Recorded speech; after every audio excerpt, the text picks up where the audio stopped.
بسم اللہ الرحمن الرحیم. معزز خواتین و حضرات، السلام علیکم.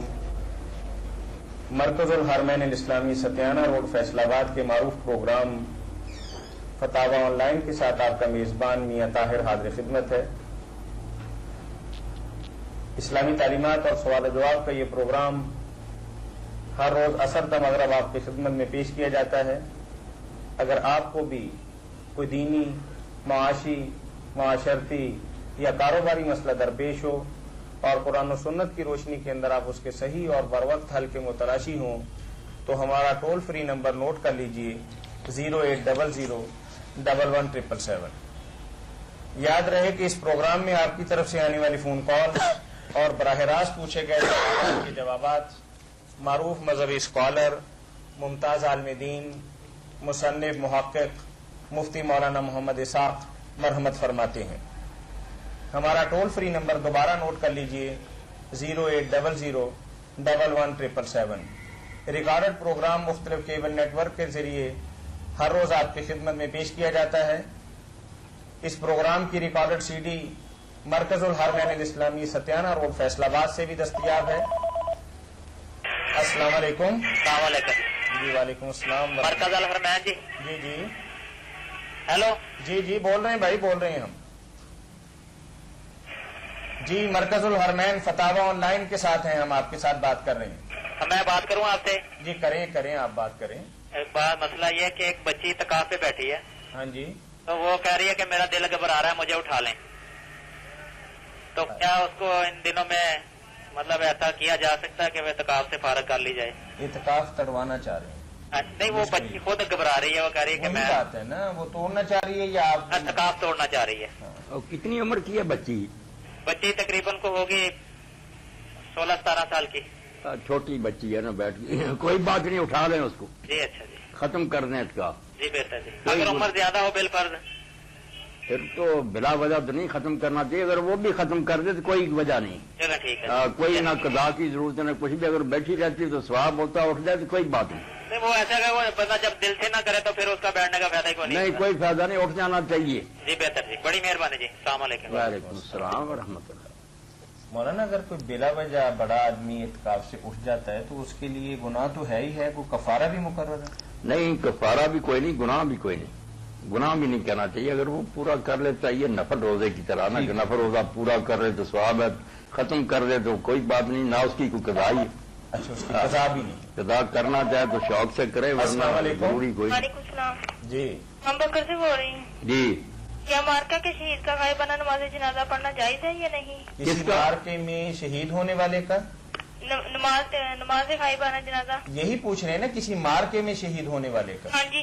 ہاں بچی مارکا میں شہید ہونے والے کا تو وہاں بھی جنازہ نہیں پڑھنا چاہیے. جو صحیح بات ہے نا وہ یہ ہے کہ جیسے شہدائے احد کا اللہ کے رسول علیہ السلام نے نہیں پڑھا تھا، اسی طرح بہتر تو یہ ہے کہ خود وہاں بھی جنازہ نہ پڑھا جائے یہاں جب وہ شہید ہوا، جا کے غائبانہ شروع کر دیے جائیں. اور غائبانہ تو ویسے بھی اس کی کوئی دلیل نہیں. جو عام مردوں کا پڑھتے ہیں نا، یہ بھی بے دلیل بات ہے. نجاشی کا حوالہ دینا کوئی اس کا تک نہیں. نجاشی کے علاوہ باقی اتنے مسلمان مرے ہیں پہلے بھی بعد میں، اور صحابہ کرام میں سے بڑے بڑے خلفائے راشدین فوت ہوئے ہیں. سارے مسلمانوں کو اطلاع ملی، کوئی بھی روایت نہیں کہ کسی نے جنازہ غائبانہ پڑھا ہو. جنازہ غائبانہ اگر نجاشی کا آپ نے پڑھا تو علماء نے پھر سوچا کہ جب آپ نے نہ پہلے نہ پیچھے اور نہ مسلمانوں نے کبھی، اس کی وجہ کیا؟ تو پتہ چلا کہ وہ بظاہر عیسائی رہا، اندر سے بیچارہ مسلمان تھا، مگر ریت کی وجہ سے نہ نماز پڑھ سکا نہ اعلان کر سکا. ان کافروں نے اپنے طریقہ پر دفن کر دیا. رسول کریم علیہ السلام کو جب اطلاع ملی وحی کے ذریعہ تو آپ نے اس کا نماز جنازہ پڑھا. اس لیے اگر کوئی آدمی کافروں کے ملک میں مرے اور پتہ چلے کہ اس کا جنازہ نہیں ہوا، پھر جنازہ غائبانہ کسی کا پڑھنے، بے شک وہ عام مسلمان ہے، پھر تو ہوئی نجاشی والی بات. اور جس کا کسی جگہ پڑھا گیا اس کا دوبارہ پڑھنا نہیں کہیں آتا حدیث پاک میں. اس لیے پہلے تو جنازہ غائبانہ ہی ختم کرنا چاہیے. دوسری بات یہ کہ شہید کا تو ویسے ہی نہیں پڑھنا چاہیے، اس کا نہ خون دھونا چاہیے نہ اس کی نماز جنازہ پڑھنی چاہیے. تو صحیح قول ہے وہ یہی ہے. جی، کیا عورت اپنے ماں باپ کے گھر آ کر جی دوگانہ پڑھ سکتی ہے؟ اب دوگانہ ہی پڑے گی. شادی کے بعد جب وہ آئے گی نا، اب وہ یہاں کی رہنے والی نہیں، اس کے لیے یہ گھر جو ہے نا اب اس کا اپنا نہیں نہ رہا، یا وہ دوگانہ ہی پڑے گی. مولانا یہاں چھوٹا سا ایک سوال ہے بہن کی اجازت سے ہاں، کہ کریں۔ میراث میں تو حقدار ہے، نہیں، میراث کا سوال تو وہ صاحب پیدا ہوگا نا وفات کے بعد، تیراک کا جب وہ چھوڑ جائے گا کوئی وارث مالک ہے تو پھر سوال پیدا ہوتا نا ملکیت۔ اس سے پہلے نہیں۔ نہ وہ ساری جگہ بھی وارث فروخت کر دے، کسی کو دے دے، بچے کوئی اعتراض نہیں کر سکتے۔ یہ میراث کا حق جو ہے نا یہ تو موت کے بعد پیدا ہوتا ہے۔ والد اپنی جائیداد اپنی زندگی کے اندر جیسے چاہے تقسیم جیسے چاہے، نہیں تقسیم نہیں، مطلب یا تو وہ بیچ دے یا کسی نیک کام کے لیے وقف کر دے۔ بچوں میں اگر تقسیم کرنا چاہتا تو برابر کرنی پڑے، اس میں کمی بیشی نہیں کر سکتا۔ حتیٰ کہ بیٹیوں کو بھی صحیح بات یہ ہے کہ بیٹوں کے برابر پھر حصہ ہوگا۔ وراثت میں آدھا آتا، یہاں ہے ہبہ، یہ برابر دینا پڑے۔ اچھا، اس میں وہ نہیں ہو سکتا۔ یہ دلو بین اولادکم کے تحت نا کہ برابر ساری اولاد کو دو۔ جی چلے، بہت شکریہ بہن آپ کے کال کرنے کا۔ اگر ماں باپ مقروض ہو تو کیا ان کو زکات لگ سکتی ہے؟ اگر آپ اپنے گھر میں ہیں نا اور آپ کو اللہ تعالیٰ نے صاحب ثروت بنایا اور زکات نکالتی ہیں تو دے دیں، غریب ماں باپ ہیں دے دیں۔ بعض لوگ یہ کہتے ہیں، مشہور ہے کہ ماں باپ کو دادے دادی نانا نانی کو نہیں دے سکتے، نیچے اپنی اولاد کو نہیں دے سکتے۔ ان مسائل کی کوئی دلیل نہیں۔ اگر وہ حاجت مند ہیں اور آپ الگ گھر کی مالک ہیں تو ان کی مدد کریں، دوہرا ثواب ہوگا، صلہ رحمی کا بھی ہوگا اور زکات کا بھی ہوگا۔ اچھا، جی رکوع کے بعد سجدہ جاتے وقت پہلے ہاتھ نیچے رکھنے چاہیے یا گھٹنے؟ پہلے ہاتھ رکھنے چاہیے، گھٹنے بعد میں رکھنے چاہیے۔ جزاک اللہ خیر الجزا۔ ہاں یہی بات ہے۔ مولانا بیٹے کے لیے بھی یہی حکم ہے کہ باپ کو زکات دے سکتا ہے یا دے نہیں دے سکتا ہے، باپ بھی بیٹے کو دے سکتا ہے اگر وہ الگ ہو۔ یہ جو کہتے ہیں نا اصول و فرو اور یہ نہیں ایک دوسرے کو دے سکتے، یہ جیسے علامہ شوکانی رحمۃ اللہ تعالی میں کہا یار کوئی دلیل بھی ہونی چاہیے، اپنی طرف سے تم نے یہ قاعدہ بنا لیا کہ اصول اور فرو۔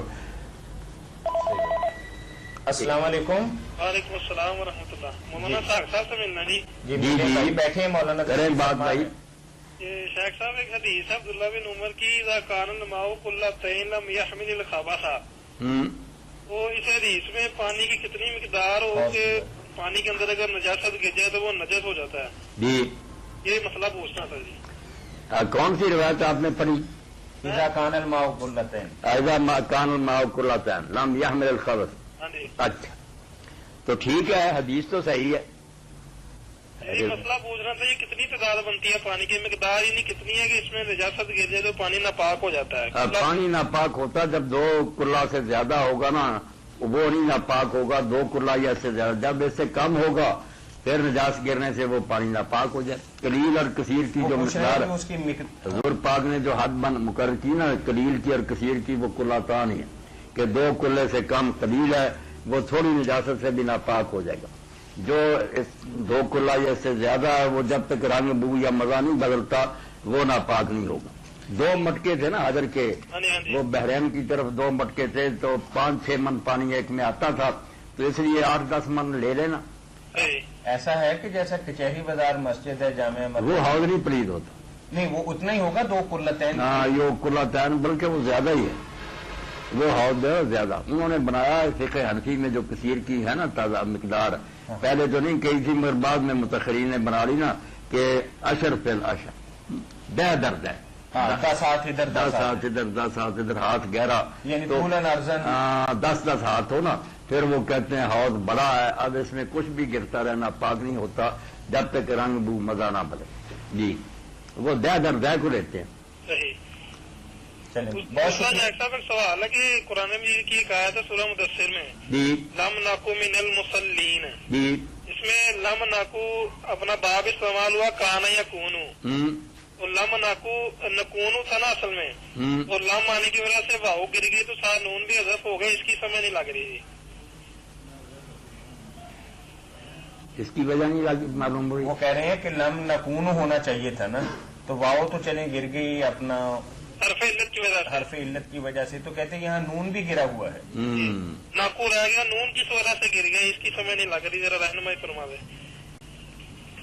اس بارے میں تو بھائی کل ہی بات کریں گے، کل یہ پوچھیں نئی بھائی بات دوبارہ۔ آئی ہے، کل انشاءاللہ آپ پوچھیں ہاں جی، تو اس بارے میں بات کریں گے۔ جلدی میں کوئی ایسی بات نہیں کہہ دینی چاہیے جس کی اور کوئی خاص وجہ طور پر قرآن کی مدد۔ قرآن پاک کے بارے میں تو بات کرتے ہوئے بہت احتیاط چاہیے نا، تو کل آپ ذرا نا ہمیں مہلت دیں انشاءاللہ، کل آپ خیال میں رکھیں تو کل اس کے بارے میں بات کریں۔ صحیح۔ ایک چھوٹا سا سوال ہو رہا جی، باقی کل کر لینا، کل اپنا سوال بھی پوچھ لیں اور نیا سوال بھی کر لیں۔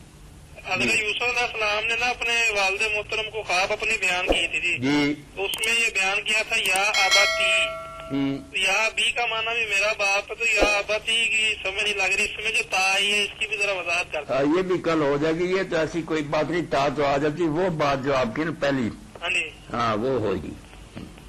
چلے ٹھیک ہے، بہت شکریہ، کل اسی وقت کر لوں گا پھر۔ اسی وقت کریں نا، اسی وقت۔ ٹھیک ہے انشاءاللہ، جزاک اللہ جی، بہت شکریہ، السلام علیکم۔ وعلیکم السلام ورحمۃ یعنی اصول اور فرع والی جو زکوٰۃ دینے کے حوالے سے بات ہے وہ بے اثر ہے، اللہ۔ بے اثر ہے، ہونا چاہیے اس کو حاجت مند اور الگ ہونا چاہیے، یہ نہیں کہ اس کے ساتھ جو پھر تو اس کا نفقہ اس کے ذمہ ہی ہے نا دے، اگر وہ الگ ہیں اور نفقے کے علاوہ بھی انہیں کئی ضرورتیں ہوتی ہیں، صرف یہ تو نہیں گزارے کے لیے ملے، بلکہ یہ بھی علماء نے لکھا ہے نیک لوگوں نے کہ اگر وہ والد شادی کرنا چاہتا ہے، اس کی عمر ہے تو یہ اس کو شادی کے لیے بھی دے دے نا تو ٹھیک ہے، یعنی والد کو۔ ہاں مولانا ایک سوال ہمیں موصول ہوا ہے، الہام یا القاء، جی۔ اس کی تعریف کر دیں تو کیا آج بھی کسی شخص کو الہام اور القاء ہو سکتا ہے؟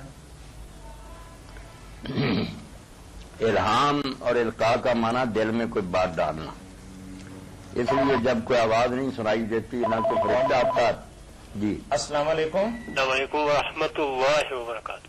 جی بھائی، میں چترال سے عرض کر رہا ہوں۔ چترال سے؟ چترال سے جی، ماشاء اللہ، بہت دور سے جی بہت دور سے، آپ بہت مبارک ہے، صاحب- پہلی کال آئی ہے ہمیں وہاں سے۔ آپ مفتی صاحب تشریف رکھے ہوئے ہیں فون پہ؟ جی رکھے ہوئے ہیں۔ بیٹھا۔ حفظک اللہ الحمدللہ۔ تو ایک مسئلہ عرض کرنا ہے۔ آپ اپنا خوبصورت نام بتائیں پہلے، کبھی دوبارہ رابطہ کرنا پڑے تو آسانی آپ ہوگی۔ پہچان تو لیں، ہم بڑی خوشی ہوئی۔ عبد الرحمان السلفی، ماشاء اچھا، اللہ۔ ٹھیک ہے۔ الحمدللہ جی الحمدللہ۔ تو سب احباب کو مسائق احباب کو سب سے پہلے میرا سلام پہنچا دیں۔ ہاں سلام کہا بھائی عبد الرحمان صاحب نے۔ وعلیکم السلام ورحمۃ اللہ۔ الحمدللہ۔ جی۔ تو یہ عرض کرنا ہے کہ میں اپنے ایک نادار بھائی کے ساتھ اس کے مکان میں رہ کر اس کی کفالت کر رہا ہوں۔ آپ سن رہے ہیں سر؟ یہ سن رہے جی، ہیں، سن جی۔ رہے ہیں۔ میں لکھوا دوں یا آپ کو یہ مسئلہ یا یہ کہ نہیں، میں بس آپ زبانی بیان عرض کر- کرتے آپ جائیں، پوچھیں، سن رہے ہیں بات۔ بیان کرتے جائیں۔ لکھوانے کی ضرورت نہیں ہے۔ نہیں، انشاءاللہ یاد رہے گا۔ جی جی۔ تو مسئلہ یہ ہے کہ میں اپنے ایک بھائی کے ساتھ یعنی نادار بھائی کے ساتھ جی اس کے مکان میں اس کے گھر میں رہ کر اس کی کفالت کر رہا ہوں۔ تو سوال یہ ہے کہ میں اپنی اس زیر کفالت بھائی کو اپنی زکوٰۃ دے سکتا ہوں؟ اب بالکل عبد الرحمان صاحب، آپ ان کو بلا جھجک زکات دیں، جی ان کو زکات دیں، جی وہ زکات کے مستحق ہیں، آپ کی زکات ان کے لیے بالکل حلال اور جائز ہے، اس میں کوئی رکاوٹ نہیں ہے، الحمدللہ۔ کسی گروہ کے نزدیک بھی نہیں۔ یعنی وہ بھائی جو ہے نا، وہ نہ آپ کے اصول میں ہے نہ فروع میں، وہ بھی بات نہیں ہے، وہ بھائی ہے اور نادار ہے تو آپ اس کی مدد ضرور زکات سے کریں، جی یعنی وہ میرے زیر کفالت ہے، میرا اپنا مکان نہیں ہے فی الحال، کوئی بات نہیں۔ دیکھیں تو اس کے مکان میں اس کے گھر میں رہ کے میں اس کی کفالت کر رہا ہوں، میرے زیر کفالت ہے تو میں دے سکتا ہوں؟ یہ کفالت جو آپ ان کی کر رہے ہیں نا، جی جی یہ تو بطور تبرع ہے نا، نیکی ہے کہ آپ کر رہے ہیں، ورنہ آپ کے ذمہ بھائی کا نفقہ کو لازم تو نہیں نا، جی جی اس لیے وہ بھی آپ کی نیکی ہے، اور اگر اس کی ضروریات پوری نہیں ہو رہی ہیں اور زکات سے آپ اس کی مدد کریں تو دو اگر ملیں گے، سیلا رہنی کا بھی اور الحمدللہ، زکات کا، جزاک یہ اس بھائی کو اچھا نادار ایک اور بھائی۔ عرض ہے، عبد الرحمان صاحب ایک بات بتائیے کہ آپ نے ہمارے پروگرام میں اتنی دور بیٹھ کے کیسے جانا ہے؟ دیکھیے اس طرح ہوا کہ الحمدللہ کہ مجھے اس کی ضرورت تھی، الحمدللہ تو یوں ہوا کہ ایک رسالہ علم و آگاہی، ہاں ہاں، اس میں نے آپ کا یہ پڑھا ہو، بہت اچھا آپ نے سلسلہ یہ شروع کیا ہوا تو مجھے بہت خوشی ہوئی، وہ میرے اللہ بھائی آپ کو ہیں تو سکے۔ اللہ تعالیٰ آپ کو جزائے خیر عطا فرمائے، آمین، آپ تو کو بھی اللہ بہت خوشی ہوئی۔ اور اس کے بعد دیکھیے جناب، جی۔ میں یہ پھر اہل حدیث میں یہ جو رسالہ اہل حدیث میں ہاں ہاں، یہ بھی میں پڑھتا ہوں، اعتسام پڑھتا ہوں، ترجمان الحدیث سلسلہ سے جو نکلتے ہیں وہ میں پڑھتا ہوں، اچھا، یعنی کم از کم یہ 3 رسالے میں پڑھتا ہوں، ماشاء اللہ، ماشاء اللہ۔ الحمدللہ۔ آپ تو ہمارے ایڈریس پہ خط لکھیں، کوئی کتاب آپ کو تحفے میں بھجوائیں گے انشاءاللہ العزیز۔ دیکھیے اللہ تعالیٰ نے مجھ پہ فضل کیا ہوا، الحمدللہ ثم الحمدللہ، کہ اللہ تعالیٰ نے مجھ کو آپ علماء حق سے وابستہ کیے ہوا الحمدللہ. تو مجھے اعلی حدیث پیدا فرمایا الحمدللہ. اللہ تعالیٰ نے اعلی حدیث بنایا الحمدللہ. بہت مجھے اس بات پہ اللہ تعالیٰ کا شکر ادا کرنے الحمدللہ. تو مجھے بہت خوشی ہوئی آپ کے ساتھ یہ جو رابطہ آپ نے یہ شروع کیا ہوا. تو مجھے تو یہ کہ میں آپ کی زیارت آنکھیں ٹھنڈی کر لوں، لیکن جگہ دور ہے کہ میں آپ کے پاس آنا چاہتا ہوں، لیکن یہ میرے لیے مشکل ہے. لیکن یہ رابطہ بہت الحمدللہ یہ تو اللہ تعالیٰ کا بڑا فضل ہے. اگر کبھی عبدالرحمان صاحب آنا ہوا تو ضرور ملیں، بڑی خوشی ہوگی. آپ بالکل مجھے آنا ہے ضرور، آپ کے پاس کسی دن آنا ہے، ارادہ ضرور ہے انشاءاللہ. تو ایک مسئلہ اور عرض کرنا ہے. پوچھ لیں آپ. یہ اس طرح کہ اگر روزے کے بدلے کسی کے بڑھاپے کی وجہ سے اگر فدیہ دینا ہو جی تو روپیہ کے حساب سے اگر دینا ہو تو روپیہ ہی دے سکتے ہیں ہم. تو روپیہ دینا ہے تو ایک روزہ کے بدلے کتنا روپیہ دینا ہوگا فدیہ کے طور پر؟ عبدالرحمان صاحب ایک روزہ جو ہے نا اس کا فدیہ نصف سا گندم ہے. جی جی گندم ہے نا، اگر نصف سا جو ہے نا 1.25 کلو. اچھا 1.25 کلو. اور اگر اب دوسری کوئی جنس ہے چاول وغیرہ تو 2.5 کلو. 2.5 کلو. اچھا جی. قیمت بنا لیں نا جو آپ کے ہاں بازار میں ہے ریٹ. اچھا بازار کا جو ریٹ یعنی ایک منٹ حضرت ایک منٹ، تو یعنی گندم کے حساب سے کتنا ہوا؟ 1.25 کلو اگر ہے تو گندم کا کیا ریٹ ہے آج کل؟ 1.25 کلو 20 روپے. 20 روپے بن جائیں گے. آپ 20 روپے دے دیں عبدالرحمان صاحب. 20 روپے دینا ہوگا ایک روزے کا 20 روپے دے دیں. جزاک اللہ. اللہ خیریت سے رکھے. دعاؤں میں یاد رکھیے گا عبدالرحمان صاحب. جی ہمیں اپنی دعاؤں میں یاد رکھیے گا. اللہ تعالیٰ آپ کو خوش رکھے. اللہ تعالیٰ آپ کو خوش رکھے. اچھا ایک بات اور پوچھنی ہے. جی پوچھ لیں. تو مسئلہ یہ ہے کہ میں تو یہ مسئلہ میں پوچھتے ڈر بھی رہا ہوں، لیکن مسئلہ یہ ہے کہ میں گورنمنٹ سروینٹ ہوں الحمدللہ، تنخواہ بڑی اچھی ملتی ہے، لیکن مکان میں نے اپنا نہیں بنایا ہوا، ابھی تک بنا سکتا ہوں. تو اس صورت میں یہ بنیادی ضرورت کے طور پر جو جمع پونجی ہے اس میں سے زکوٰۃ تو نکالنی ہے نا ضرور. زکوٰۃ نکالی. اگر تو آپ مکان پر صرف کر دیں بنا رہے ہیں مکان تو پھر تو قصہ ہو گیا ختم. پھر تو زکوٰۃ نہیں دینی. اگر پڑی ہوئی ہے یہ رقم مکان نہیں آپ بناتے جب تک یہ پڑی رہے گی زکوٰۃ لگتی رہے گی. بالکل بالکل یہ تو میں دیتا رہتا ہوں الحمدللہ. دیتے رہیں اللہ قبول فرمائے اور برکت دے گا اللہ پاک. ہاں بالکل الحمدللہ. اچھا یہ روزے کے بارے میں 1.25 کلو گندم 1.25 کلو گندم اور دوسری جنسیں ہوں تو 2.5 کلو.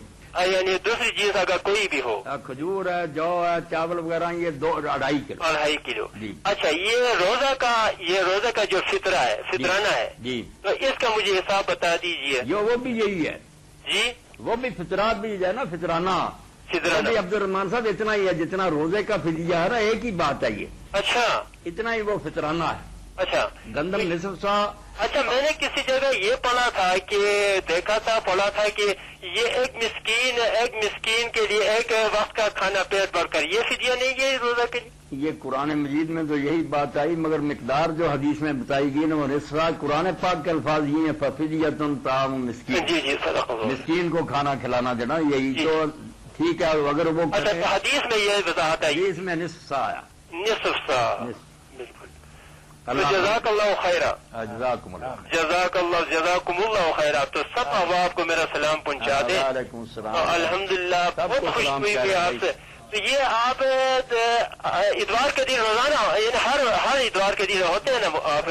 رمضان المبارک میں ہم ہر روز ہوتے ہیں اسی وقت، اور عام دنوں کے اندر صرف اتوار کو. ہاں بالکل. اللہ تعالیٰ آپ کو خوش رکھے. کل فون کریں، عید تک ہم انشاءاللہ بیٹھے ہیں آپ کے لیے.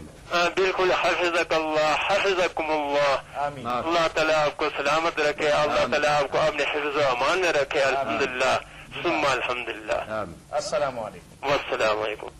الہام اور القاء کے بارے میں مولانا ہم بات. الہام و القاء دل میں بات ڈالنے کو کہتے ہیں. یہ انبیاء علیہ السلام کو بھی ہوتا.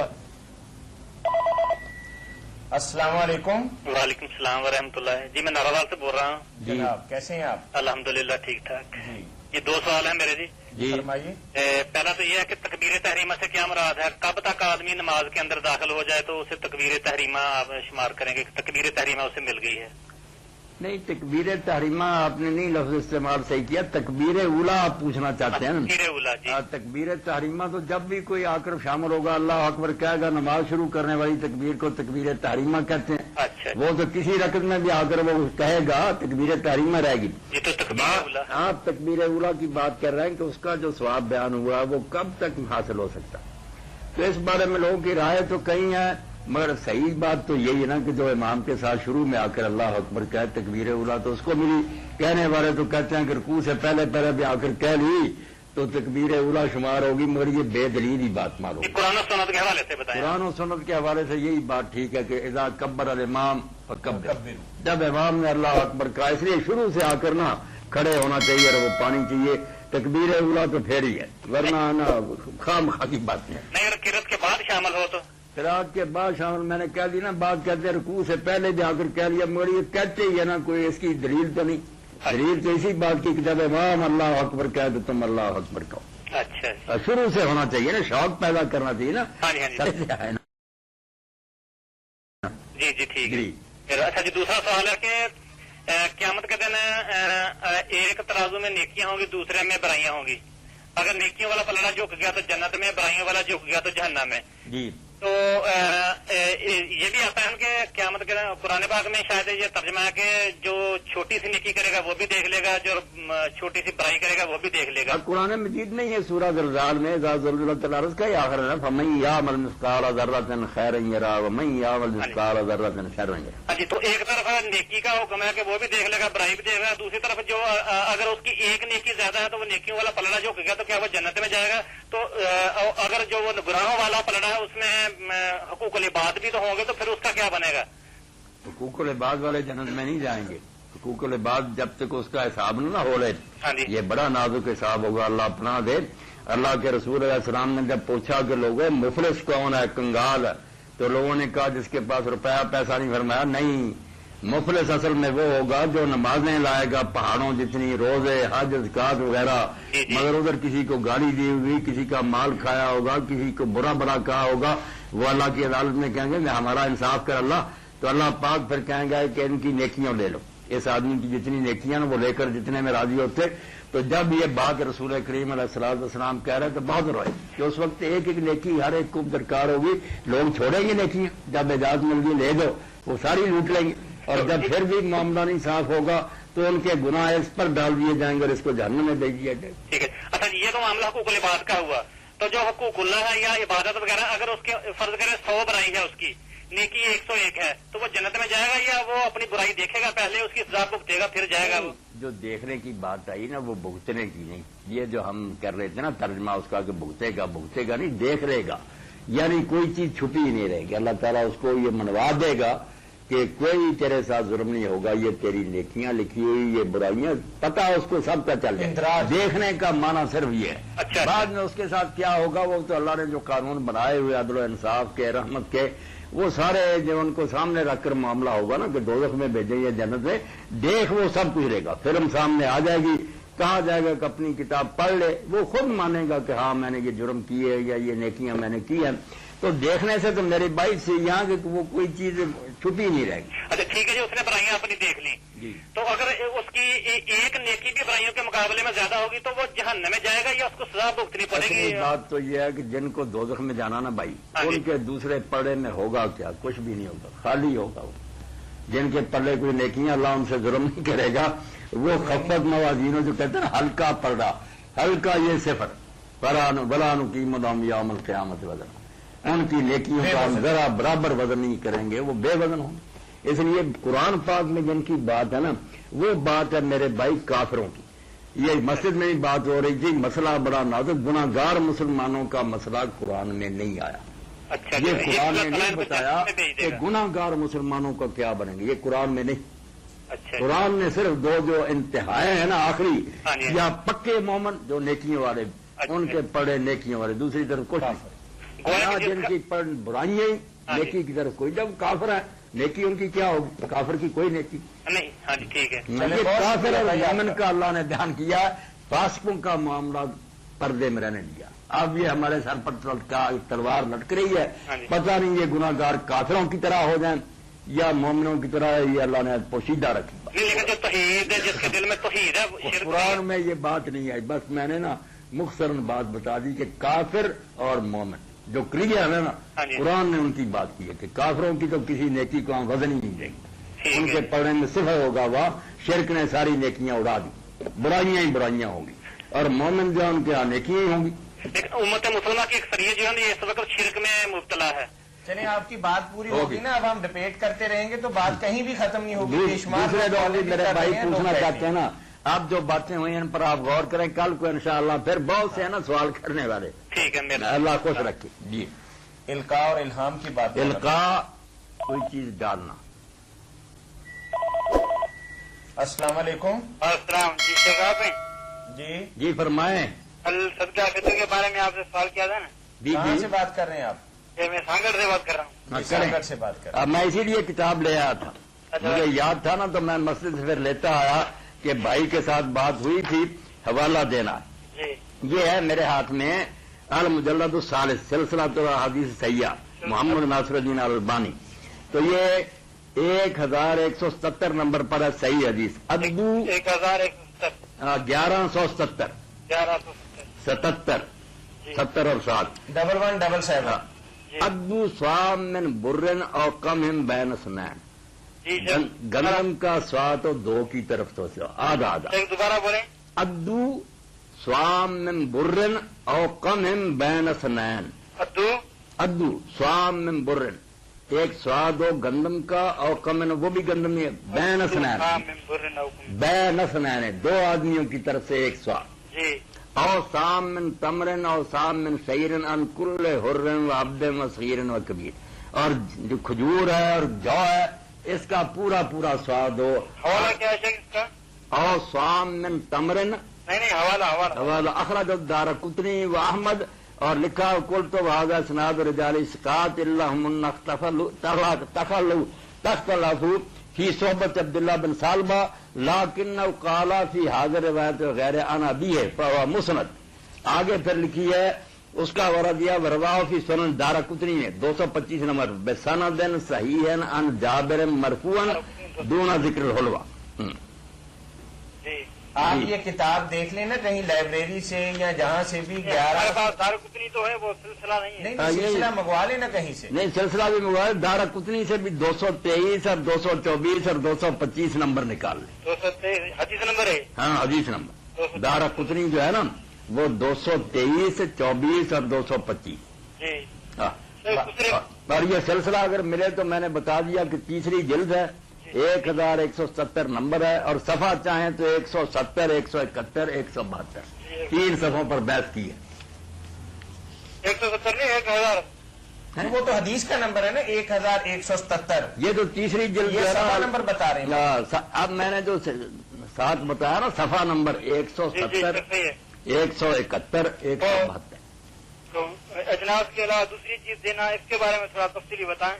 اس کے بارے میں سا کا لفظ استعمال ہوا نا جیسے مولانا پڑھ رہے تھے۔ باقی جتنی جنس ہیں وہ سا ہے، نہیں اجناس کے علاوہ یعنی رقم نقدی دینا، یہ وہ پھر اسی کے حساب سے دینی کوئی دلیل ہے اس میں؟ دلیل ہے، وہ بھی اگر چاہتے ہیں اگر آپ پوری طرح تو کل انشاءاللہ۔ حل یہ رسالہ سامنے باقاعدہ چھپی تھی، مصنف ابن ابی شیبہ مل جائے نا، جی مصنف آپ کے ہاں ہوگی انشاءاللہ، تو مصنف ابن ابی شیبہ میں یہ نکال لیں کہ ان لوگوں کا بیان جنہوں نے یہ کہا کہ اس کی بجائے جنس کی قیمت دی جا سکتی، یہ صحابہ اور تابعین سب کے فتوے ابن ابی شیبہ میں فتوے مل جائیں گے سارے، صحابہ کرام نے دیے۔ ہاں صحابہ کرام اور بعد میں تابعین سب کے فتاوا نا وہاں مل جائیں گے، مصنف ابن ابی شیبہ۔ اور علیہ السلام میں کہاں؟ ارے صاحب میں نے نوٹ کر رکھا کہ وہ کون سے سن کا کب تاریخ تھی، وہ کل کال کریں گے وہ اگر کل کریں تو انشاءاللہ میں وہ کل بھی فراہم کر یہ دوں۔ کل جا دینا۔ جی ٹھیک ہے۔ یہی تو میں کرتا ہوں کہ حوالہ دیں، حوالہ دینا چاہیے، بالکل حوالہ ہونا چاہیے۔ جزاکم اللہ شیخ، مہربانی۔ اللہ خیر سے رکھے۔ جی الہام اور القاء کی بات۔ الہام کسی چیز کو نگلوانا، آپ کسی کے منہ میں کوئی چیز ڈالتے ہیں نگلوا دیتے ہیں کہ نگل جائے اس کو، عربی میں اصل میں اس کو الہام کہتے ہیں، نگلوا دیا۔ القاء ڈالنا تو دل میں ڈالنا۔ جی السلام علیکم۔ السلام علیکم۔ وعلیکم السلام۔ جی جناب یہ معلوم کرنا تھا کہ عورت امامت کرا سکتی ہے؟ عورتوں کی کرا سکتی ہے۔ عورتوں کی کرا سکتی ہے؟ عورتوں کی کرا سکتی، صف کے درمیان ہی کھڑی ہو کر آگے نہیں جانا مرد کی طرح، اچھا صف میں کھڑی ہوگی؟ پہلی صف کے درمیان میں کھڑی ہو جائے، وہاں ہی جماعت کراتی رہے، کر سکتی ہے عورتوں کی۔ اچھا وہ تراویح بھی پڑھا سکتی؟ تراویح بھی پڑھا سکتی. اچھا، اس کا کوئی حوالہ ہے؟ مطلب کوئی حوالے بہت ہیں، بہت ہیں. بہت حوالے ہیں. اگر المحلہ آپ کو ابن حزم کی مل جائے اس میں حوالے مل جائیں گے. نصب الرایا امام ذیلی کی اس کے ہوگی. حضرت عائشہ رضی اللہ عنہا کراتی تھی، حضرت ام سلمہ کراتی تھی، حضرت عبداللہ ابن عمر رضی اللہ عنہ اپنی نوڈی کو کہتے تھے گھر کی عورتوں کو لے کر رمضان شریف میں تراویح پڑھا دو، ان کی جماعت کراتی تھی. تو جائز ہے بھائی، بالکل جائز ہے، کوئی شک نہیں اس میں. اچھا ٹھیک ہے، یہ معلوم کرنا تھا. جی بارک اللہ. ٹھیک. تو اللہ کے رسول جو ہوتے ہیں ان کو ایک وہی تو آتی ہے کہ وہ آواز سنتے ہیں پردہ غیب سے، جیسے موسیٰ علیہ السلام کو آواز آتی ہے. ایک ہوتا کہ فرشتہ آتا، وہ کے بعد میں آتا. وعلیکم السلام. جی ایسے مبارکہ کا اپنا تشریح کر دیجیے. جی فرمائیے، آیت پڑھیے. ہاں پڑھ رہا ہوں میں. امین صاحب پڑھیں نا. ہاں، اپنا سورت اشورا کی آیت ہے، 8ویں آیت. تقاد السماوات یتفطرن من فوقہن والملائکۃ یسبحون بحمد ربہم وَيَسْتَغْفِرُونَ لِمَنْ فِي الْأَرْضِ أَلَا إِنَّ اللَّهَ هُوَ الْغَفُورُ الرَّحِيمُ. اس تھوڑا سا ترجمہ تشریح کر دیجیے. ہاں ترجمہ تشریح تو ہو گیا کہ لوگوں کے جو کرتوت ہیں نا وہ تو ایسے برے ہیں کہ قریب ہے کہ آسمان پھٹ جائے، ان پر گر پڑے.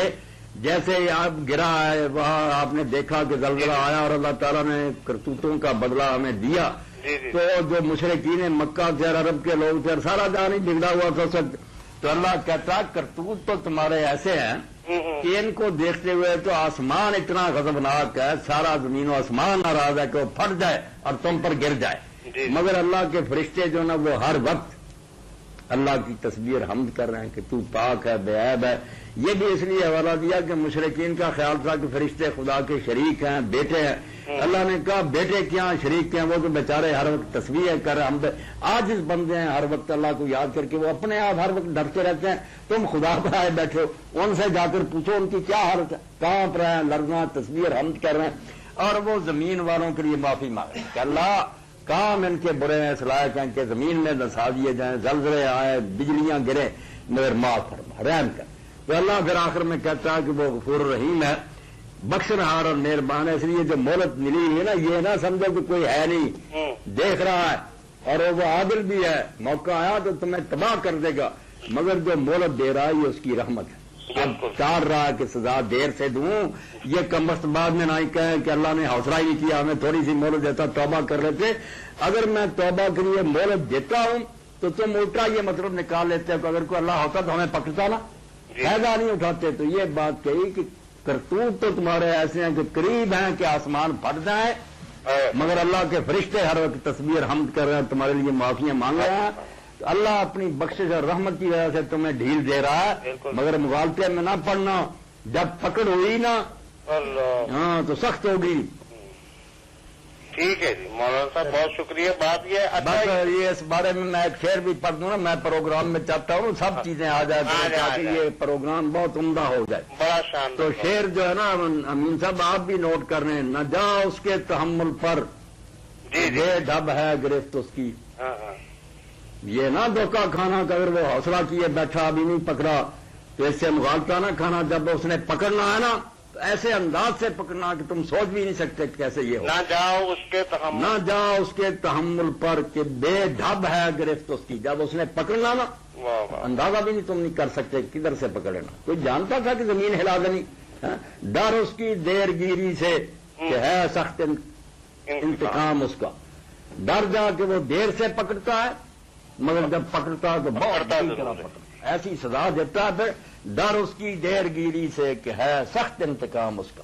یہی اس آیت میں بیان ہوا کہ آسمان زمین تو تیار ہے کہ اللہ حکم دے رہے چیر کے رکھ دیں پھاڑ دیں ان کو، مگر میں اپنی رحمت سے مولانا صاحب اپنا رشتے ملتے کر رہے ہیں کہ اللہ ان کو مہلت دے. عید کس وقت ہوگی؟ نماز عید انشاءاللہ 8:30 ہوگی. آ جائیں امین صاحب ہمارے ساتھ عید پڑھیں الفتح گراؤنڈ میں، الفتح میں 8:30 انشاءاللہ. اس لیے وقت 2 گھنٹے رکھا ہے کہ تو ساتھی مل جائیں. جی جی مولانا القاء اور الہام کے بارے میں ہم بات کرتے تو آواز سنتے تھے غیب سے یا فرشتہ آ جاتا تھا، اور تیسری صورت تھی دل میں ڈال دیتا تھا. السلام علیکم. جی وعلیکم السلام ورحمۃ اللہ. مولانا اسحاق صاحب جی جی فرمائیں. سر عورت کی ملکیت عورت کے استعمال سے جڑا زیور ہے جی ਉਹਦੀ ਜ਼ਕਾਤ ਦੀ ਜ਼ਿੰਮੇਦਾਰ ਉਹ ਵਾ ਜਾਂ ਮਰਦ ਦੀ ਤਰਫੋਂ ਜ਼ਕਾਤ ਅਦਾ ਹੋਏਗੀ? نہیں بھائی مال ایک تو ہے نا اس کا ہی جو اس کو مہر میں ملا یا اس کے والدین نے دیا، اس کی مالک تو وہی، اس کی زکات اسی نے دینی ہے۔ ایک ہے کہ آپ نے پہننے کے لیے دیا، مالک نہیں، وہ پہننے کے لیے دے رکھا، آپ بھی جدائی ہو جائے تو آپ نے لینا، اس کی زکات آپ دیں گے۔ مالک کا تھا اس کو صرف پہننے کے لیے دیا، دو چیزوں کو الگ رکھے نا، جو تو واقعی اس کی ملکیت ہے کہ جو چاہے کرے، مہر میں دے دیا یا والدین، وہ اس کی مالک وہ ہے، اس پر وہ مطلب اس کا کوئی ذریعہ کمائی تو کوئی نہیں ہے؟ ذرا نہیں ذریعہ کمائی تو آپ مدد کریں، اس کی زکات دے دیں، پھر آپ نیکی کریں نا، خامد ہے کوئی بات نہیں، وہ آپ کی ساتھی ہے، آپ بھی اس کی طرف دے دیں گے تو کوئی یہ بات نہیں، یہ ایک احسان ہوگا، نیکی ہوگی۔ اگر وہ نہیں دیتا تو پھر وہ زیور بیچ کے دے گی؟ ہاں زیور بیچ کر بالکل۔ ایک ہمشیرہ ہے، ان کی گزران مشکل ہے جی، لیکن ان کے پاس زیور ہے زکات دینے والا، اگر 7.5 تولے یا اس سے زیادہ تو میری ہمشیرہ جو ہے زکات دے، اور اگر گزران تنگ ہے تو آپ اپنے پاس سے اس کو زکات دیں، وہ زیور کی دے، آپ اپنے پاس سے اس کو زکات اور دے دیں، گزران کا آپ حل کریں زکات دے کر، مگر جو اس کے پاس ہے نا نصاب اس کی وہ زکات دے، پریشان نہیں ہونا کہ وہ خود زکات دے رہی، نہیں، وہ دے رہی ہے بیچاری اپنی ملکیت کی، مگر اس کے باوجود وہ تنگ ہے، وہ آپ کی مدد کی محتاج ہے، زکات آپ دے دیں اس کو۔ اچھا جی، ہاں بالکل جائز ہے۔ نہیں ان کا اپنا مکان بھی ہے، ان کے پاس نصاب بھی ہے؟ نہیں یہ نہیں دیکھا جاتا، بچے ہیں، چھوٹے بچیاں ہیں، مکان وغیرہ جو ہے نا اس کو نہیں شمار کیا جاتا، یہ تو ضرور کیا، کوئی نقدی وغیرہ اگر کیش ہے ان کے پاس کافی سارا پھر ٹھیک ہے، پھر وہ کیوں لیں گی زکات؟ جی جی، اگر گزران تنگ ہے نا، جیسے آپ نے بتا رہے ہیں کہ مکان ہے اور بچے چھوٹے ہیں، مکان بیچ دے نہ تاکہ بچے خیمے میں رہنے لگ جائیں، توبہ مکان سنبھال کر دیں گے نا، اس کے ساتھ تعاون کریں گے تاکہ مکان برقرار رہے، کو آپ زکات دیں، جو اس کے پاس زیور ہے اس کی زکات وہ دے اور آپ اس کی مدد زکات سے کریں۔ اچھا جی، مطلب ہمارے پیسوں سے وہ زیور کی زکات دے سکتے ہیں؟ دے سکتے ہیں۔ اچھا جی، آپ اگر میری طرف سے زکات دے دیں خوشی سے تو آپ کی مہربانی ہوگی، یہ کہ ہے احسان فرض ان پر ہی ہے۔ اچھا جی، ٹھیک ہے جی، تو 3 طریقے قرآن مجید نے بتائے ہیں کہ انبیاء علیہ السلام سے اللہ کلام کیسے کرتا تھا، یا بات سنتے تھے، نظر کچھ نہیں آتا تھا، یا فرشتہ آ جاتا تھا انسانی شکل میں آئے، یا فرشتہ ہی سامنے آ جائے، یا پھر دل میں بات ڈالتی جاتی، 3 باتیں۔ نفس۔ السلام علیکم۔ جی السلام علیکم جی۔ جی وعلیکم السلام جی، میں سمندری سے عطاءاللہ بول رہا ہوں، مولانا صاحب سے بات کرنی ہے۔ کریں نا بھائی عطاءاللہ صاحب۔ صبح کی نماز کی سنتوں کا پوچھنا ہے کہ اگر جماعت کھڑی ہو جی تو سنتے ادا کرنی چاہیے یا پھر نماز کے ساتھ؟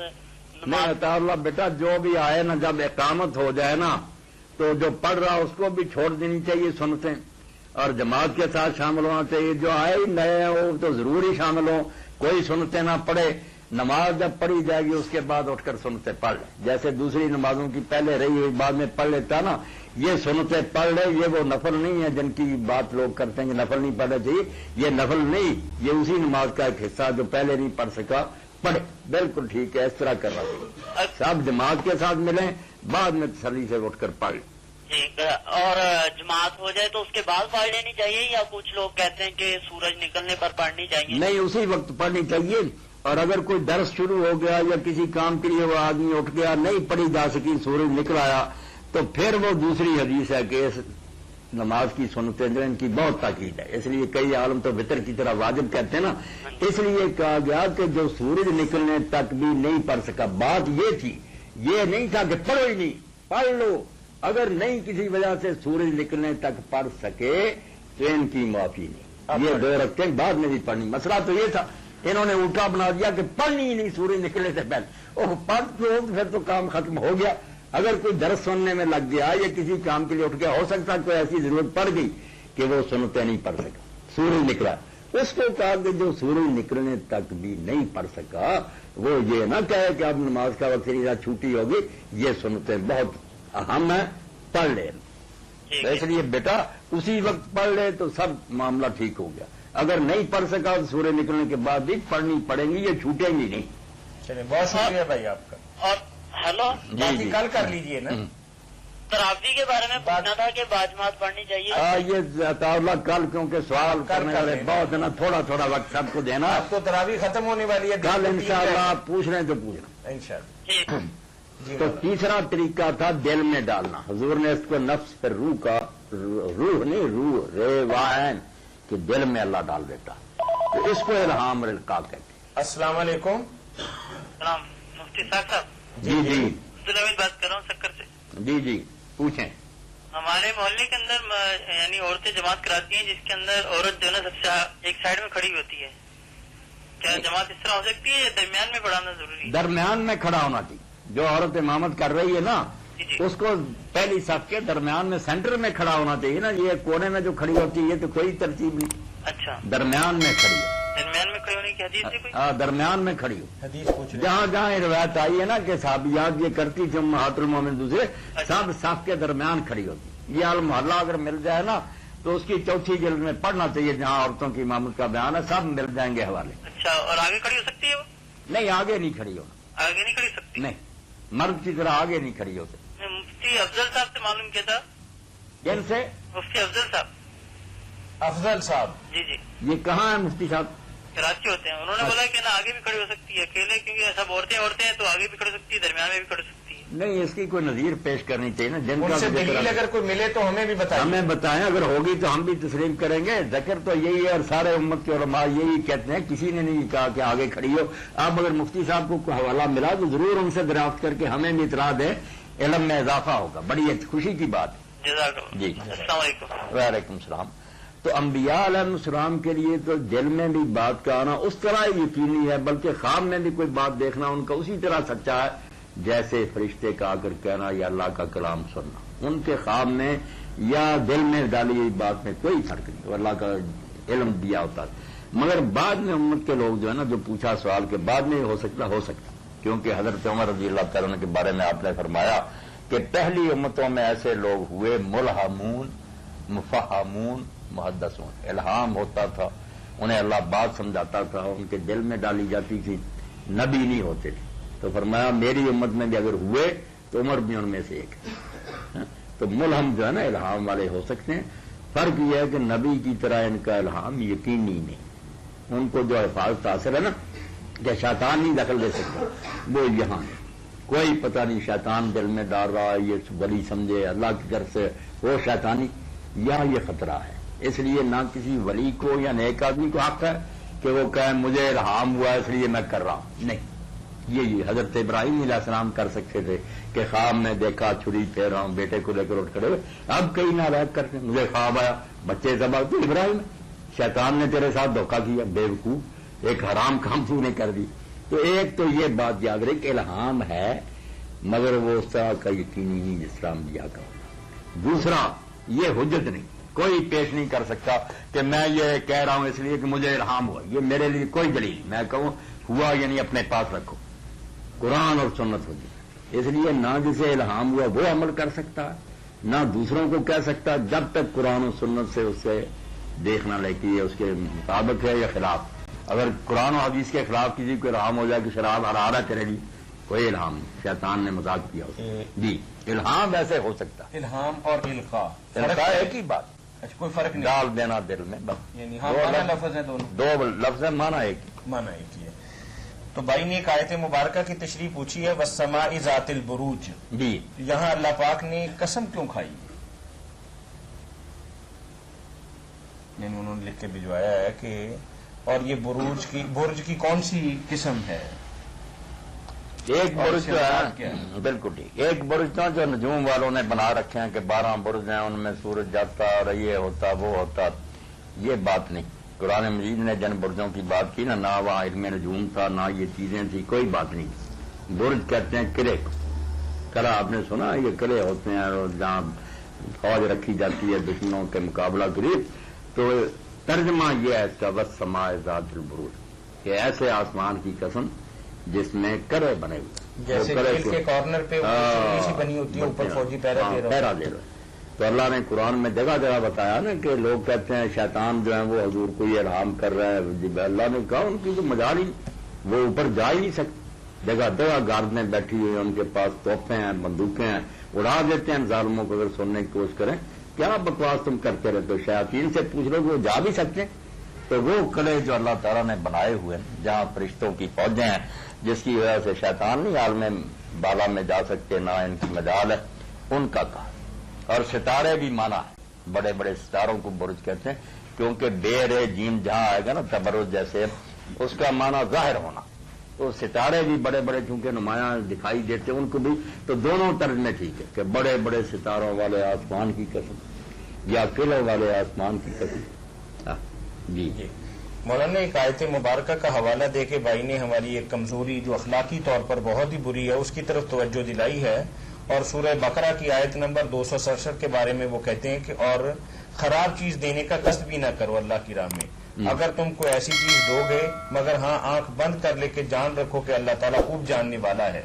تو بھائی نے آگے لکھا ہے تو کیا ہم زلزلہ زدگان کو مال جو ہے اپنے گھروں سے جو دے رہے ہیں تو وہ تو نرا کوڑا کرکٹ ہے اور پھٹے پرانے کپڑے اور بوریاں اور اس طرح کی چیزیں نکال کر دے رہے ہیں. تو کیا یہ شریک کچھ لوگ بعض لوگوں نے تو الحمدللہ اس سلسلے کے اندر وہ کردار ادا کیا کہ انہوں نے اولا کے مسلمانوں کی یاد تازہ ہو گئی. بالکل لیکن بعض لوگوں نے یہی کردار ادا کیا کہ اپنے پھٹے پرانے ایسا کباڑ کا جو مال تھا وہ انہوں نے زلزلہ زدگان کے لیے نکال کے دے دیا. بہت برا کیا کہ اللہ کے نام پر دینے کا وقت آیا تو ایسی نکمی چیزیں. اسی کو اللہ پاک نے فرمایا نا کہ ولا تیمموا الخبیث منہ تنفقون. گندی مال جو چیز ہے خراب ہوگا تو سوچو بھی دینا تو گزارا. اللہ نے کہا ارادہ بھی نہ کرنا. یہاں تو ارادہ اور اللہ تعالیٰ فرماتے ہیں کہ وہ ایسی چیز کہ اگر تمہیں دی جائے تو آنکھ بند کر کے شاید تم لے لو ورنہ دیکھتے ہو تو تم کبھی نہیں آنکھ لگاؤ گا. اور لے جا میری بےزتی کر رہا یہ. تو فرمایا ایسی چیز جس کو تم لینا نہیں چاہتے وہ اللہ کو دیتے ہو. بہت جرم ہے اور یہی مصیبت ہے کہ ہم نے ایسے نیکی کو چھوڑ دیا. اسی لیے ہمارے انفاق اور صدقات اور خیرات بے برکت ہیں کہ اللہ کے نام پر اچھی چیز نہیں دیتے. اللہ کو غریب ہے کہ لے لے وہ آگے. اسی لیے فرمایا کہ وہ تو غریب حمید ہے, غنی ہے, اس کے خزانے بھرے. تمہارا امتحان کر رہا تم نے نہ رہ کو اسی کے دیے مال میں سے نکمی چیز اس کو دی. اور بہت اچھی بات نیک لوگوں نے کہی ہے کہ ہمارا داماد آ جائے تو ہمارے گھر میں کیسے کھانے پکے. اور جب پر مسکین کا موقع آتا ہے تو جو دال باسی ہو جاتی ہے اور جو روٹی سڑی ہوتی ہے ہم اس کو دے دیں. وہ اللہ کا بھیجا ہوا ہے. یہ دماغ آپ کا ہے. وہ جیسے علی رضی اللہ تعالیٰ نے فرماتے ہیں مسکین رسول اللہ. اور بیوقوف تجھے نظر بھی آیا کہ مسکین کے پردے میں کون آیا؟ اللہ نے بھیجا اس کو. منعت المسکین قضات اللہ. تو مسکین کو دے رہا, مسکین نہیں لے رہا. یہ اللہ کے دائیں ہاتھ میں پیسے جا رہے ہیں. سوچ کہ کیسے پیسے دے رہا. ومن منع المسکین فقد منع اللہ. اور جو مسکین کو خالی لوٹا دیتا اس نے اللہ تعالیٰ کو لوٹا دیا. دروازے پڑے ہوئے اللہ کو خالی موڑ دیا کہ میں نہیں دوں. تو اللہ کہتا مال میرا. اور وہاں حلیم بھی کہا کہ صرف میری برداشت ہے کہ میں نے تجھے غرق نہیں کر دیا ورنہ زمین کے اندر تھا کہ برداشت میرے مال میں سے مجھے یہ دے رہا. اتنی وعید ہے اس آیت میں کہ صرف میں اپنی درگزر سے کام لیتا ہوں, تجھے مہلت دیتا ہوں, ورنہ حرکت تیری ایسی تھی کہ زمین میں تجھے غرق کر دی. تو ڈرنا تھے, اس کی بجائے نہ دینا بہتر ہے. ایسی چیز دینا جو نہیں ہے کسی شان کے لائق. حضرت عروہ نے اسی لیے قربانی کے بارے میں کہا, امام مالک نے موطا میں لکھا کہ جیسے کوئی آدمی کسی کریم کو تحفہ دیتا نا, بڑے معزز آدمی کو, تو اس کی شان کے لائق تحفہ دیتا. اللہ اکرم الکرما. اللہ سے بڑی شان بھی کسی کے. اس کو دینے کا وقت ہے جانور نکما, گوشت ہی نہیں اس میں, وہ دے رہا نہ دو اسے. نہیں مولانا جانور تو بہت اچھا ہوتا ہے لیکن رہ گھر پہ ہی جاتا ہے. وہ تو خیر اور ہی لوگ ہیں نا جو اپنے دکھاوے کے لیے بڑا لے دیتے ہیں, مگر جو دیتے ہیں نا خاص کر حج پر جانے والے لوگوں کو تو اللہ سے ڈرنا چاہیے. دیکھا کہ خریداری اتنی کر لیتے ہیں قربانی کے لیے, پیسے نہیں بچتے, وہ پھر چھوٹا سا لیلا دے دیتے ہیں. قربانی نکلنے جانور کی اور خریداری اتنی کہ جہاز پر سوار کریں گے میری محنت کی اس کی یاد تھوڑا مال تو لے تھوڑا. اللہ سے ڈرو, خریدو فروخت اتنی. اور قربانی کا وقت آیا تو حالانکہ حج جو ہوا سچ, حج تو سارے سے بہتر. حضور سے پوچھا گیا, فرمایا زور زور سے لبیک کہنا اور زیادہ خون بہانا, کرو 100 200 قربانی. حضور نے 100 کی تھی, وہاں ان کو موت پڑتی. یہاں پوچھتے ہیں, یہاں تو ساری عمر حضور نے 2 سے بڑھ کر کوئی جانور نہیں کیا. یہاں یہ زیادہ کرتے ہیں جو بڑے بڑے ملوں کے مالک, ساری عمر مدینے میں 2 سے زیادہ بکرے نہیں کی, وہاں مینا میں کیا. وہ حدیث اللہ کے دربار میں چڑھاوا 100 اونٹ. وہاں حکم ہے جب حضور سے پوچھا سب سے افضل حج کون سا؟ فرمایا 2 کام، لبیک چیخ چیخ کر کہو، زور زور سے رو کہ اللہ آ رہا ہے تیرے دروازے پر غلام، ہاں، اور دوسرا جانور جو ہے ان کا خون بہاؤ، جتنے زیادہ کرو۔ ان دونوں کی طرف لوگ توجہ نہیں کرتے، لبیک نہیں سنا میں نے۔ جب گیا ہوں شاید کوئی آدمی اونچی آواز سے کہ سب مرے پڑے ہوتے، پتہ نہیں جل میں بھی کہتے ہیں، کسی کی زبان سے نہیں سنتے۔ حالانکہ جبریل امین اترے اور رسول اللہ کو کہا کہ اللہ کے رسول اپنے ساتھیوں کو حکم دے کہ آواز اونچی کرے اونچی کرے، اور فجر روحا تک نہیں پہنچے تو گھرے بیٹھ گئے۔ اچھے بڑے پڑھے لکھے عالم نہیں کرتے، شرم کرتے ہیں کہ لبیک جیسے کوئی جرم ہے، وہ تو پکارنا چاہیے۔ اللہ نے جب پردے ہٹا دیے، حالانکہ صدیوں پہلے کا واقعہ تھا، مگر اللہ کے پاس تو سب فلم میں ریل چلا دی۔ رسول اللہ صلی اللہ علیہ وسلم نے ایک وادی پر پہنچے، پوچھا یہ کون سی وادی؟ لوگوں نے کہا فلاں۔ فرمایا بالکل میں ایسے ہی دیکھ رہا ہوں جیسے اس وقت گزرے یونس علیہ السلام جا رہے ہیں، اس رنگ کی اونٹنی پر سوار ہے، اس طرح کا انہوں نے احرام پہنا ہوا، لبیک کہتے اس وادی سے گزرے۔ وہ منظر ہزاروں سال پہلا دکھائے۔ پھر ایک جگہ کہے تو موسیٰ علیہ السلام دکھائے گئے، آپ نے حلیہ بھی بیان کیا، اور ساتھ یہ بات کہی کہ موسیٰ علیہ السلام نے کانوں میں انگلیاں رکھی ہوئی ہیں، وَلَهُ جِوَارٌ اللَّهِ وَلَهُ جِوَارٌ اللَّهِ بِالتَّلْبِيَةِ، چیخ چیخ کر لبیک کہتا ہوا اس وادی سے جا رہا، زور زور سے ہوتا ہوا لبیک کہتا گزر رہا، میں دیکھ رہا ہوں ایسا لگا کہتے ہی لبیک۔ السلام علیکم، اور حج کو چلے جاتے ہیں۔ نوید بول رہا ہوں جی سمنا آباد سے۔ جی بھائی فرمائیے۔ مسئلہ پوچھنا تھا کہ بینک کی ملازمت کے متعلقہ سنا ہے کہ اکثر علماء کہتے ہیں کہ یہ ناجائز ہے، جائز نہیں ہے، آپ کی کیا اس کے متعلق رائے ہے؟ علماء سے ایک تو بھائی پوچھیں جو جائز ملازمت ہے نا وہ ہمیں ڈھونڈ دیں، وہ کر لیں۔ جی جو حلال ملازمت ہے نا وہ علماء مہربانی کر کے بتا دیں تاکہ لوگوں کو کہیں کہ بینک چھوڑ دو، یہ حلال ہے چلے جاؤ۔ ہاں؟ علماء کون سی حلال بتائیں گے؟ اگر علماء دین کو جانتے ہیں تو میری خطابت سے لے کر ساری حرام زندگیاں ہماری، جو علاج ہے اس کا کہ یہ امت جاگے اور اسلام کا قانون ملک میں چلائے، جب تک وہ نہیں آتا ہماری امامتیں ناجائز ہیں، لوگوں کی تجارتیں حرام ہیں۔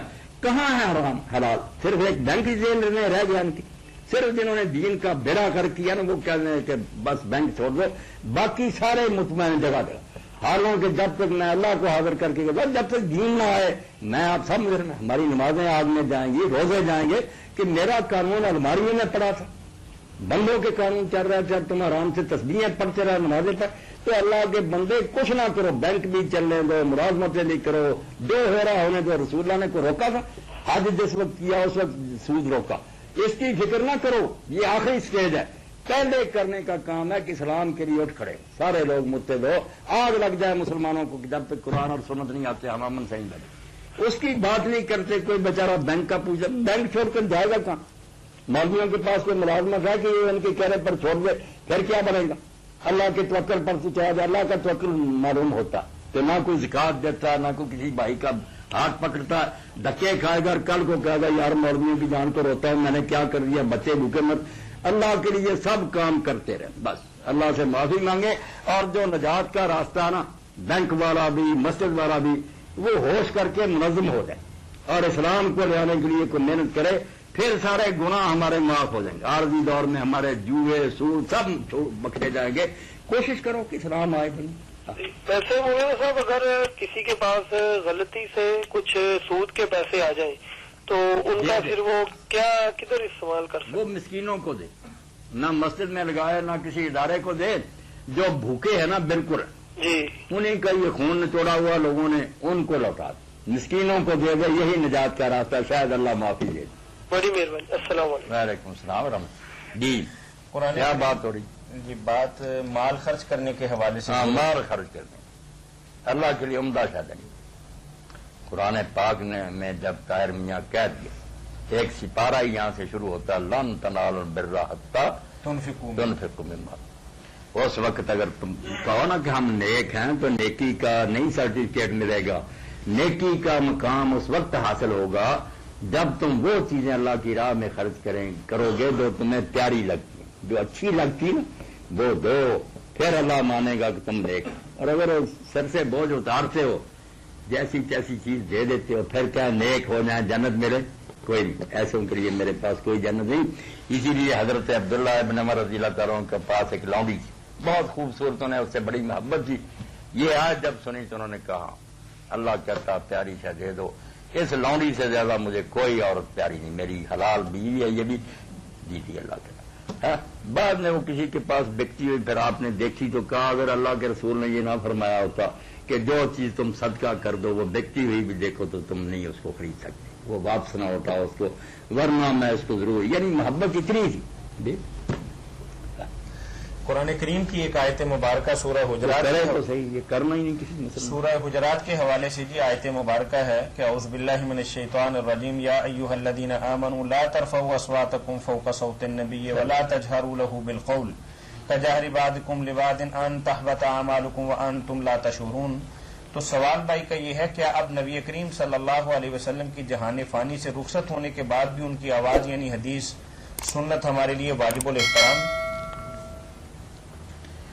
اصل مفہوم آیت کا یہی ہے، وہ بھی ٹھیک ہے کہ ادب مقرر ہو گیا کہ آپ سے اونچی کوئی نہ بولے، مگر بات یہی تھی آواز اونچی ایک تو نا کوئی اونچا بولتا وہ بھی ٹھیک ہے، نہیں اچھا آپ کے سامنے اگر، مگر اصل معنی یہ ہے کہ ایک آدمی آتا اس کو مسئلہ بتایا جاتا ہے وہ روک ڈالنے کے لیے اپنی بات زور زور سے کہتا ہے کہ عالم کو دباؤ، اس کو کہا یہ گستاخی ہے، سیکھنے آئے ہو یا سکھانے آئے؟ رسول اللہ سے بھی کئی نامراد ایسے ہی پوچھتے تھے، آپ نے جب صحیح مسئلہ بتانا ایسے زور زور سے بولنا کہ نہیں حضور اس مسئلے کو چھوڑ کر جو ہم کہہ رہے، اللہ نے کہا رسول کی آواز سے اونچی آواز نہ کرو، جو وہ بات کہہ رہے اس کو مانو، روک ڈالنے کی کوشش نہ کرو۔ رائے ہو سکتا ہے، ہاں رائے کہ اپنی رائے پیش کر کے اس پر اتنا زور دینا کہ رسول اللہ اپنی بات چھوڑ دیں ہماری مانے، فرمایا نہ کرو، اور نہ آپ سے اس طرح اونچی آواز سے بات کرو جیسے لوگوں سے آپس میں کرتے ہو، ورنہ تمہیں خبر بھی نہیں ہوگی، نیکیاں اڑ جائیں گی، برباد۔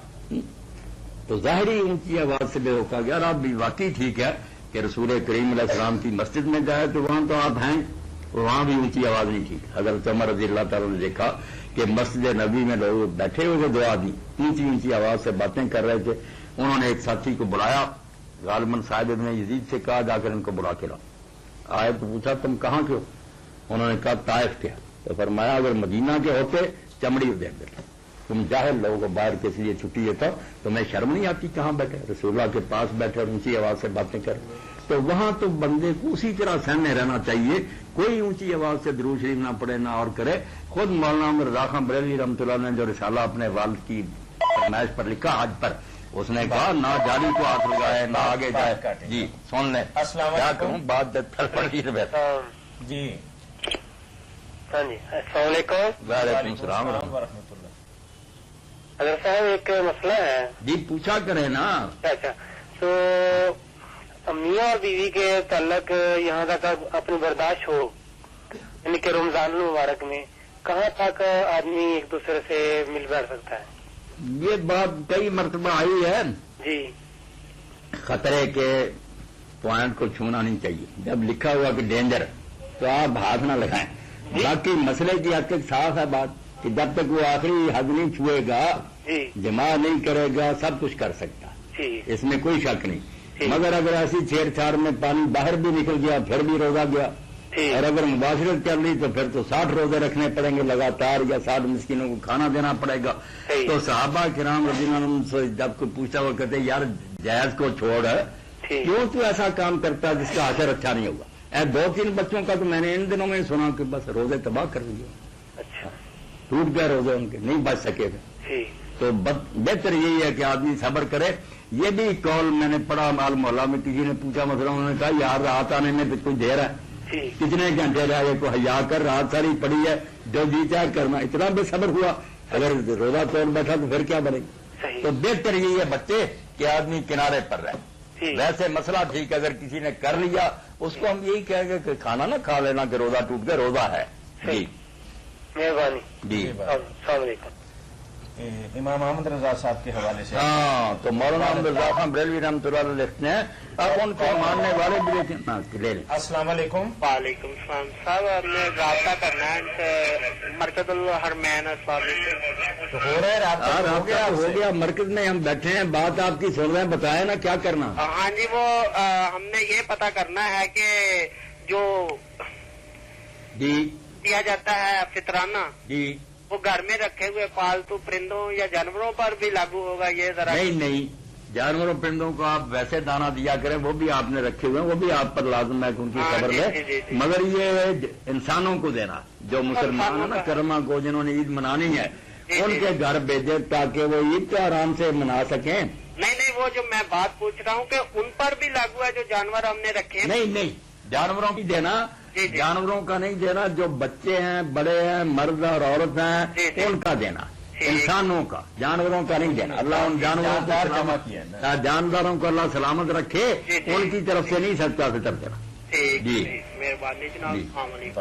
تو اعلیٰ حضرت لکھتے ہیں کہ خبردار جب مدینہ شریف جائے، نہ جالی کو ہاتھ لگانا، نہ بوسہ دینا، نہ گرد طواف کرنا روضہ رسول کے، کیونکہ یہ ساری چیزیں جو ہیں حرام ہیں، صرف بیت اللہ کا خاصہ صاف۔ اب یہ سارے دعائی دیتے ہیں جالی کو ہاتھ تو ملان دے۔ السلام علیکم۔ ہیلو جی السلام علیکم۔ وعلیکم السلام حضرت، میں محمد فاضل حسین بول رہا ہوں مکی مارکیٹ سے۔ جی حضرت صاحب سے ایک سوال پوچھنا تھا۔ جی پوچھیں نا۔ ایسے ہے کہ اکثر نماز پڑھتے ہوئے مسجد میں نماز پڑھ رہے ہو تو ہمارے جو آگے نمازی ہوتا ہے وہ جب نماز پڑھ کے فارغ ہو جاتا ہے تو وہ جو پیچھے نمازی ہوتا ہے اس کی طرف منہ کر کے کھڑا ہو جاتا ہے، کیا یہ ایسا کرنا ٹھیک ہے؟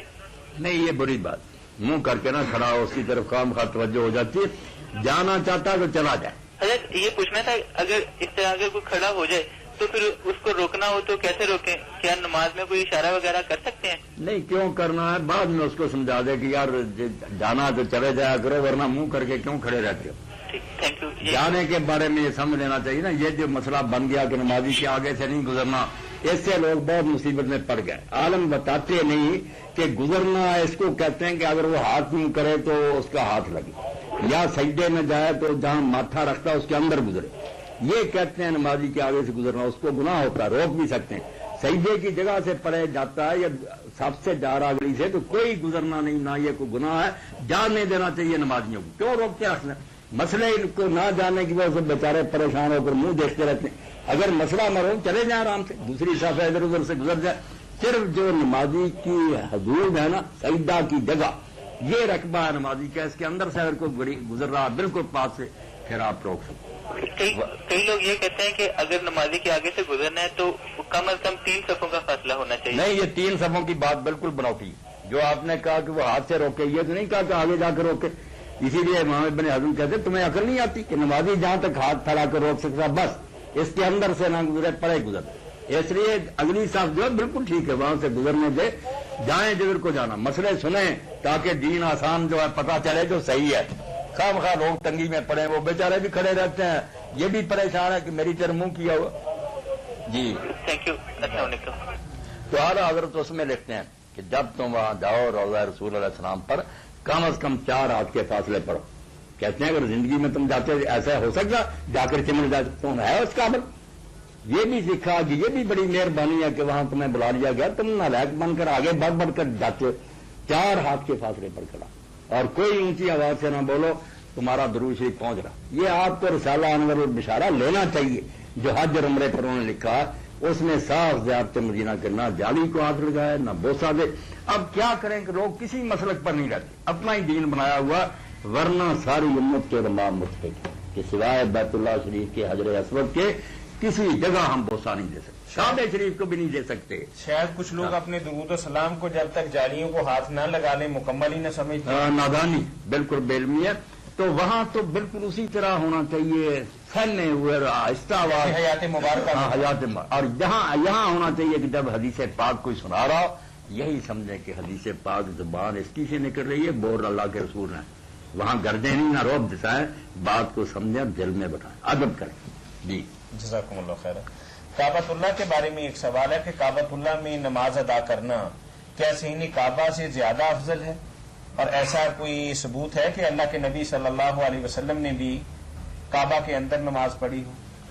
فرض نماز تو نہ آپ نے کبھی پڑھی، نہ پڑھنے کی اجازت ہے، کسی کو نہیں پڑھنا چاہیے گا۔ اسی لیے وہ حتیم سے بھی نکال دیتے ہیں، جب وقت آتا ہے بعد جماعت نماز کا تو سارے لوگوں کو پھر صفائی باہر نکال دیتے ہیں، کیونکہ کعبے کی طرف منہ کرنے کا، اندر نہیں، کعبے کی طرف تو تبھی ہوگا نا، باہر کھڑا ہوگا ادھر منہ کرے گا۔ فرض نمازیں تو لازمن ایسی ہیں، مگر نفل آپ نے 2 پڑھے ہیں کعبہ کے اندر، اس لیے اگر کسی کو نصیب ہو جائے تو اندر 2 نفل پڑھ سکتے ہو، اس کے لیے کوئی اندر نماز پڑھنے کی فضیلت صحن کی نسبت نہیں، کوئی فضیلت صحن میں برابر. جان نماز کے بارے میں بھائی نے ایک سوال بھیجا ہے کہ جن نمازوں پر بیت اللہ، مسجد نبوی یا کسی اور مسجد کی شبیہ یا تصویر بنی ہوتی ہے ان پر نماز پڑھنے کا کیا حکم ہے؟ اگلا سوال ان کا یہ ہے کہ ان جان نمازوں پر پاؤں رکھنے سے ان مقامات مقدسہ کی بے حرمتی تو نہیں ہوتی؟ یہ بات تو سوچنے کی نا، اگر واقعی آدمی سمجھتا ہے کہ یار ہم ان چیزوں کا احترام کرتے ہیں، اب پاؤں نیچے رونت رہے ہیں، تو پھر معلوم ہوتا ہے کہ یہ ہے سازش کہروں. شاید یہ نا بے ایمان ملک جو ہے نا جاپان وغیرہ اور یہ دوسرے یہی بنا کر بھیجتے ہیں اور ہمیں دلیل کرتے ہیں کہ ان کے دلوں سے کعبہ اور روضہ رسول کا جاتا رہے. تو چاہیے تو یہی کہ سادہ ہو، کوئی بھی نہ ہو، نہ اس پر روضہ ہو، نہ کوئی بیل بوٹے بھی نہیں ہونے چاہیے. بلکہ امام ابن تیمیہ فرماتے ہیں یہ سجادے خود بیچتے ہیں، کہاں ہوتے تھے جدار نمازیں اور دوسرے. تو چلو اگر کپڑا بچھا لیتے ہیں سادہ، کوئی نقش و نگار نہیں، بیل بوٹے نہیں، ورنہ دھیان ان میں ہی پھنسا رہا ہے. خود اللہ کے رسول علیہ السلام اتنے خشوع و خضوع کے مارے کو کیا بنا تھا. ابو جہم صحابی نے ایک بھیج دی برانڈی لمبا کوٹ، یہاں اس کے جو ہے نا بیل بوٹے بنے ہوئے تھے. نماز پڑھتے آپ نے اتار کر پھر کہا ابو جہم کو دے دو، سادہ مجھے بھیجے. اس نے تو پوری نماز میں اپنی طرح مجھے مشغول رکھا، میں اس کے بیل بوٹے ہی دیکھتا ہوں. اللہ کے رسول کا یہ حال ہوا تو ہم کیا، اس لیے آپ نے کہا سادہ دے دے. اب جو کہتے ہیں کہ آپ سب کچھ دیکھ رہے ہیں، اللہ کے بندے سوچتے ہیں اگر ایسا ہوتا تو اس کو صندوقوں میں بھی چھپا دیا جاتا، پھر بھی آپ کو نظر آتا رہتا. وہ ایک برانڈی نے اتنا آپ کو پریشان کیا، سارے جہان کے ہنگامے اور شور سے زنا اور بدکاریاں اگر سارا دیکھتے ہیں آپ آگر نہ اگر میں مسئلے کی طرف کہتے رہا تو کیا بنتا تھا. حضور اس کو کیوں کہتے کہ اس کو مجھ سے چھپاؤ؟ پتا چلا کہ اگر وہ لے جائیں گے تو نظروں سے ہٹ جائے. بات سمجھنی چاہیے، ضد کا کوئی فائدہ. یہ بات بڑی اہم ہے کہ واقعی کہ بیت اللہ کی تصویر ہو اور روضہ رسول بنا ہوا یا مسجد نبی ہو تو ان مقامات کو جن کو چومنے کے لیے بندے کی آنکھیں بھی ترستی ہیں تو ان پر ہم جس بے دردی سے پاؤں ٹکاتے ہیں، یہ واقعی سازش والی بات ہے. میں کام کرتا ہوں، لاتے ہیں نا ہم بھی ادھر سے کئی مرتبہ بالکل ذہن میں آ جاتا کیا کر رہے ہیں، اس کار تصویر کو روند رہے ہیں. تو میں پھر پاؤں ادھر ادھر رکھتا ہوں اور شرمندہ ہی ہوتا ہوں کہ ہم مسلمانوں کو یہ توفیق بھی نہیں ہوئی کہ سادہ بنا رہے تھے جان میں. جزاکم اللہ خیر. حضرت داؤد علیہ السلام کے حوالے سے ایک بھائی نے سوال پوچھا ہے اور قرآن کریم کی ایک آیت انہوں نے لکھ کے بھیجی ہے، وَلَقَدْ آتَيْنَا دَاوُودَ مِنَّا فَضْلًا يَا جِبَالُ أَوِّبِي مَعَهُ وَالطَّيْرَ وَأَلَنَّا لَهُ الْحَدِيدَ. تو سوال ان کا یہ ہے کہ پہاڑ اور پرندے کیسے داؤد علیہ السلام کے ساتھ اللہ تعالیٰ کی تسبیحات اور ذکر اذکار کرتے تھے؟ کیسے تو ختم ہو گیا جب ہم نے مان لیا کہ اللہ جو چاہے کر سکتا. جب یہ ایمان ہو گیا نا کہ اللہ علی کل شیء قدیر ہے، تو جیسے اس لوچڑے کو بلا سکتا ہے پہاڑوں کو بھی بلا سکتا ہے. اس نے کیا، یہ بھی تو گوشت کا ایک ٹکڑا نے بولنے کی طاقت دے دی.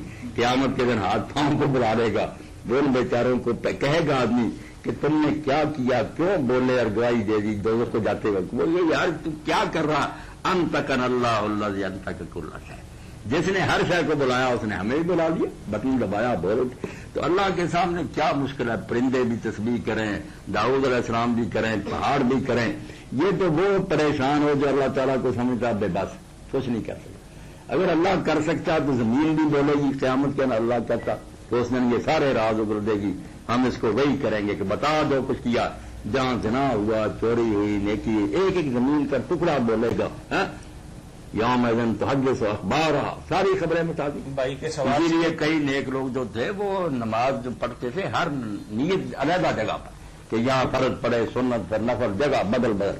لوگ پوچھتے تھے کیوں کرتے، ان کا جب ایمان ہے ہمارا کہ یہ ٹکڑے بولیں گے تو سارے ٹکڑوں کو گواہ بنا رہا کئی جگہ پڑھوں تاکہ یہ ٹکڑے بولیں. بات ایمان کی جن کے اندر جم جاتی ہے خود ہی راستہ ایمان سجا دیتا کہ ایسے ایسے تیاری کر. تو ایسے جیسے داؤد علیہ السلام کے ساتھ شجر اور حجر اور پتھر بولتے تھے یا ان کے ساتھ تسبیحات کرتے تھے جو بھی اللہ نے ان کی زبان دی ہے، بالکل اللہ. ایسے ہی اگر آج ہم بھی کچھ پڑھتے ہیں تو واقعی ہمارے سامنے یہ گرامو فون، یہ ٹی وی وغیرہ سارے ہے نا ٹکڑے یا جوڑے ہوئے یا پرزے بول رہے ہیں، ان سے آوازیں نہیں آتی. اسی طرح ان سے بھی آوازیں نکلتی تھی پہاڑوں سے. آج اگر ہم پڑھیں تو ہمارے ساتھ واقعی در و دیوار بھی پڑھتے ہیں. ہمارے ساتھ وہ تو ویسے ہر وقت خود ہی پڑھتے رہتے ہیں. اللہ کہتا زمین آسمان کی ہر شے پڑھتی، مگر جو سچ مچ ان کے ساتھ پڑھتے تھے نا کہ سبحان اللہ کا، یہ بھی بولے سبحان اللہ.